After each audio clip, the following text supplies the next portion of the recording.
சுவாமி விவேகானந்தரின் சிந்தனைகள். கருணையே வடிவான எங்கும் நிறைந்த இறைவன் ஒருவர் இருப்பாரானால் அவரை நேருக்கு நேரே காண இந்து விரும்புகிறான்.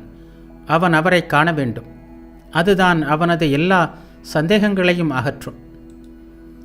ஆன்மா இருக்கிறது, கடவுள் இருக்கிறார் என்பதற்கு ஓர் இந்து ஞானி கொடுக்கக்கூடிய சிறந்த சான்று, நான் ஆன்மாவை கண்டுவிட்டேன், நான் கடவுளை கண்டுவிட்டேன் என்று அவர் கூறுவதுதான்.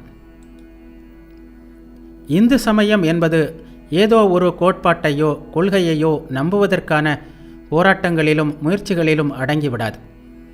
வெறும் நம்பிக்கை அல்ல, கடவுளை காண வேண்டும், கண்டு அதுவாக ஆதலே இந்து சமயம். இந்துக்களின் சமயத்தில் நிறைநிலை பெறும் ஒருவன் என்னாகிறான்?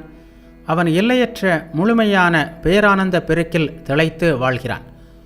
பேரின்பம் பெற எதனை அடைய வேண்டுமோ அந்த ஆண்டவனை அடைந்து அவனுடன் பேரானந்தத்தில் திளைக்கிறான்.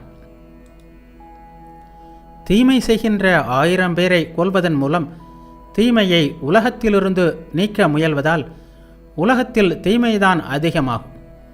ஆனால் அறிவுரைகளின் மூலம் மக்கள் தீமை செய்யாமல் தடுக்கப்பட்டால் உலகத்தில் தீமையே இருக்காது.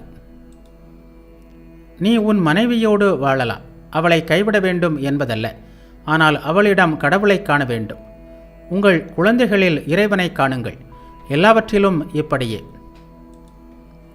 வாழ்விலும் சாவிலும் இன்பத்திலும் துன்பத்திலும் எல்லாவற்றிலுமே இறைவன் சமமாக நிறைந்திருக்கிறார்.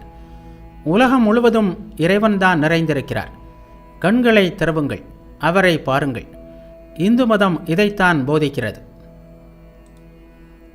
நாம் நமது கற்பனையால் நமது அனுமானத்தால் உருவாக்கி கொண்டிருக்கும் உலகத்தை துறந்துவிட வேண்டும். இருந்தது கடவுள் மட்டுமே.